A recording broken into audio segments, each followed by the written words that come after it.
둘, 셋. 좀 굳은 것 같네요. 네, 좀 굳었네요. 첫 번째 이제 우리 관계에 대한 질문들 들어왔는데 한번 우리 질문 뽑아가지고 그거에 대한 답변을 하는 식으로 진행해 보도록 하겠습니다. 좋습니다. 네, 우리 한번 뽑아보도록 하겠습니다. 그러면 예, 한번 뽑았습니다. 네, 지읒 미음 지읒 님께서 보내주신 질문입니다. 믿는 사람이든 믿지 않는 사람이든 관계하며 힘듦이 올 때 하나님 믿는 사람이니까 예수님을 닮아가자. 그런 마음으로 상대방을 늘 참아주고 용서, 관용, 사랑 등을 더 베푸는 게 더 그리스도인으로서 부합하는 삶인가요? 그런 마음으로 견디는 게 더 나를 부담되게 하고 힘들게 하더라도 하나님 그렇게 하길 바라시는지 궁금합니다. 또 그럴 땐 어떤 마음을 구해야 하나요?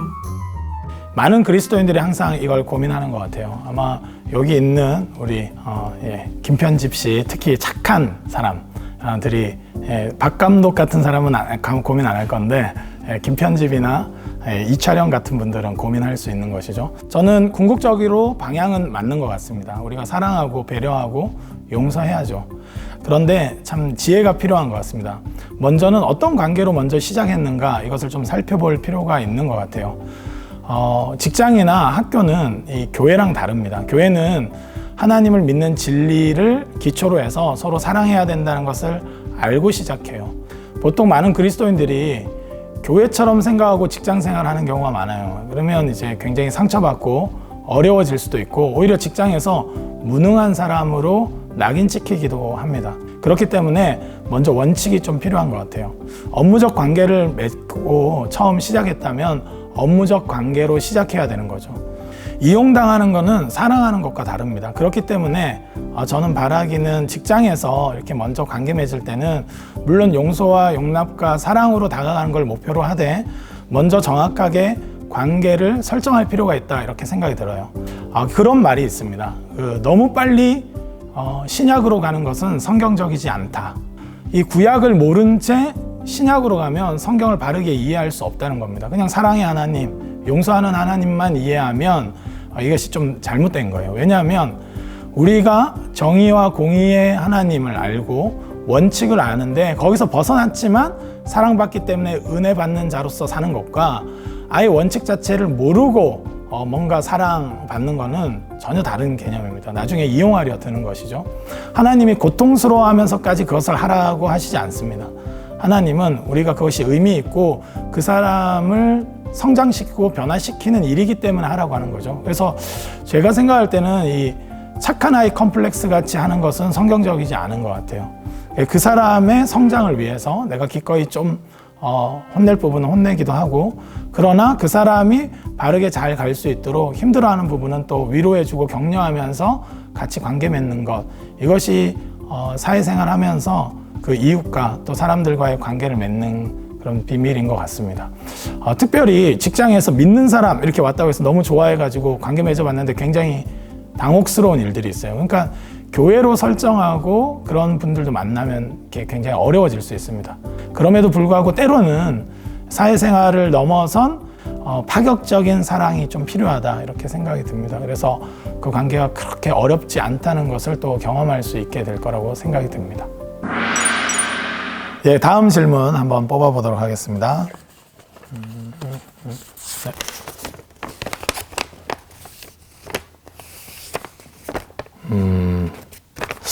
주제에 맞는 질문인지 애매하네요. 나와 함께 가자 님께서 질문해 주셨습니다.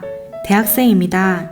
학교에 다양한 친구와 선후배들이 있는데 함께 교회 가자고 말해본 적이 없는 것 같아요.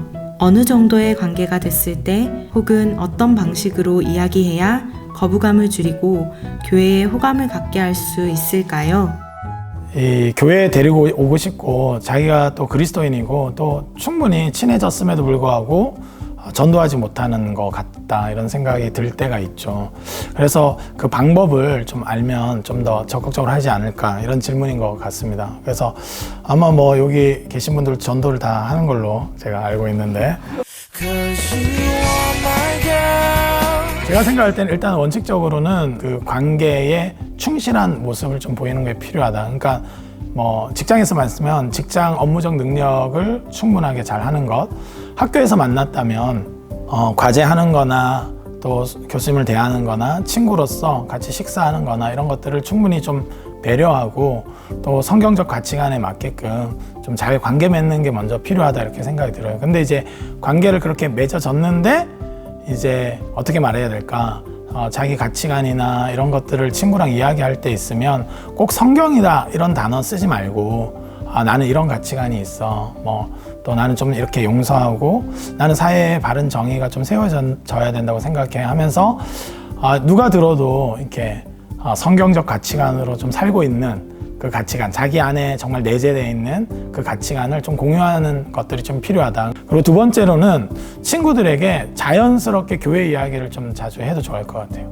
SNS에도 교회 잘생긴 오빠랑 또는 예쁜 또 여동생이랑 사진도 찍고 그래서 즐겁게 생활하는 거, 그러니까 연기하라는 말이 아니고요. 연기하라는 말이 아니라 교회 사람들 자체에 대한 호감도를 좀 올릴 필요는 있다 이런 생각이 들어요. 그래서 만나기 전에는 교회 다니는 사람들은 이게 광신자 막 이렇게 해가지고 막 박수 막 이렇게 치고 막 이런 식으로만 교회 사람들을 오해하는 경우가 되게 많거든요. 교회 목장 리더나 이렇게 소그룹 리더가 있으면 좀 학교로 신방도 오라고 해서 그 친구 밥 좀 같이 사달라고 하고 그래서 편안하게 바로 어떤 전도해서 교회 데리고 오는 목적이 아니라 그 친구에게 좋은 친구가 되어주는 거에 일단은 집중하고 두 번째로는 교회 사람들에 대해서 편안하게 소개하고 나눌 수 있는 그리고 정말 힘들 때 함께 해주는 게 또 되게 중요하더라고요. 이렇게 갑작스러운 어려움을 겪었을 때라든지 또 뭐 가정사 때문에 고민한다든지 그럴 때 정말 들어줄 수 있는 친구 그리고 같이 그 마음으로 함께 할 수 있는 친구가 된다면 생각보다 그리스도인으로 산다는 것이 참 아름답고 풍성하구나 이런 것들을 느끼지 않을까 이런 생각이 듭니다. 너무 감추지 말고 보여주고 교회 사람들이 정말 행복하게 지내고 있고 구원의 은혜를 누리고 있다는 것을 충분하게 보여주면 좋겠다 이런 생각이 듭니다. 용기도 좀 필요해요.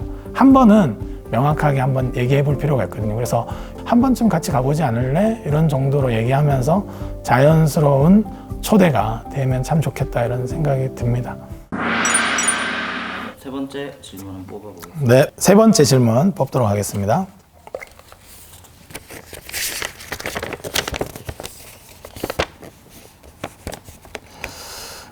둥근해 20대 분인데 둥근해님의 질문입니다. 오래된 주변 친구나 소중한 사람들과의 관계가 흔들리는 건 왜일까요? 이해심이 부족해서인지, 배려가 부족해서인지, 아니면 둘 다인지, 그리고 그렇게 됐을 땐 어떻게 풀어나가거나 대처하는 게 현명할까요? 만약에 오래된 친구인데 뭐 작은 오해 때문에 뭔가 꼬여버리고 그걸 풀려고 막 이야기했는데도 계속 뭔가 오해가 오해를 낳아서 관계가 굉장히 어려워진 관계가 있다. 굉장히 극단적인 사례로 한번 설정해보고 이야기해본다면 그런 경우에는 저는 좀 한번 그대로 둬보는 것도 나쁘지 않다 이런 생각이 들어요. 굉장히 아쉽지만 좀 당분간 각자의 길을 갈 수 있도록 축복해주고 두는 것도 나쁘지 않다 이런 생각이 듭니다. 왜냐하면 하면 할수록 더 이전의 과거에 좋았던 추억조차도 상하게 되고 힘들어지게 된다면 나중에 재해석되면서 굉장히 괴로운 일이 돼버리는 것이죠. 저도 인간관계를 하면서 늘 다 좋았다 이렇게 보기는 어려워요, 사실은. 근데 그걸 억지로 붙잡으려고 해봤자 잘 안 될 때도 있더라고요. 그래서 우리는 이 바울과 바나바가 싸웠고 나중에 마가를 불렀기 때문에 화해했을 거다 예측은 하지만 뭐 크게 그 뒤에 서신서에 언급되지 않은 거 봐서는 그냥 각자 갈 길을 갔을 수도 있어요, 사실은. 그런 걸 생각할 때 믿음의 사람들조차도 갈등이 일어나고 나서 사실 별거 아니죠. 마가를 데리고 가냐 안 데리고 가냐. 물론 그 전에도 조금 기분 나쁜 일들이 이래저래 좀 있었지만 최고의 동역자였던 바울과 바나바도 때로는 이제 각자 갈 길을 갈 때도 있다는 것이죠. 하나님이 그렇게 하실 때가 또 있는 것 같아요. 때로는 좀 필요한 일인 것 같습니다. 이건 굉장히 극단적인 경우예요. 그렇다면 큰 갈등 아니고 또 충분히 풀 수 있는 거라면 저는 좀 이게 서로 노력이 필요한 것 같아요. 근데 제가 볼 때는 어떤 특별한 일이 아니라 이게 좀 언약이 필요한 것 같아요. 가만 놔두면 관계는 느슨해지고 또 다른 관계들이 계속 많아지기 때문에 당연히 식어지는 게 당연한 거예요. 잘 지켜지는 것은 그만큼 노력하는 거고 그만큼 약속에 있어서 서로가 지켜나가기 때문에 그게 되는 겁니다. 이게 부부라도 서로 노력하지 않으면 여러분 뭐 결혼식 하면서 결혼 서약도 하고 그런 약속을 했음에도 불구하고 서로 노력하지 않으면 굉장히 아픈 경험을 하기도 하지 않습니까? 이혼이라는. 그것은 사실은 관계라는 것이 그래서 언약적 관계로 좀 설정할 필요가 있고 그 약속에 좀 충실한 관계를 설정할 필요가 있다. 알아서 계속 잘 가겠지. 이 마음은 너무 제가 볼 때는 나이브한 생각이다. 관계에 대해서. 내가 생각할 때는 관계에 있어서 좀 중요한 게 상호 성숙인 것 같아. 그러니까 일방적으로 자기를 막 희생하는 게 예수님의 사랑이다 이렇게 좀 착각하는 경우가 많은데 그렇지 않고 서로 상호 성숙. 물론 때로는 자기를 내어줘야 될 때가 있겠지. 내어줘야 되는 부분이 있지만 희생적인 부분이 있지만 결국 상호 성숙으로 가는 길이 그 사람도 성장이 있고 나도 성장이 있는 그런 관계가 건강한 게 아닌가. 그리고 관계에 있어서는 뭐 예수님의 말씀이 정답이라고 생각하는데 무엇이든지 남에게 대접받고자 하는 대로 남을 먼저 대접하라. 상호 성숙과 상호 간의 행복을 누릴 수 있는 차원의 관점으로 관계를 바라봐야 되지 않는가.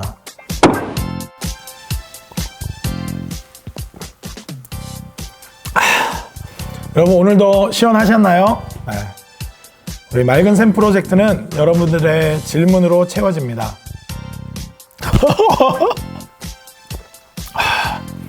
여러분 오늘 시원하셨나요? 맑은 샘 프로젝트는 여러분들의 질문으로 채워집니다. 선한 영향력을 위하여 구독과 좋아요 부탁드립니다. 한 번 더.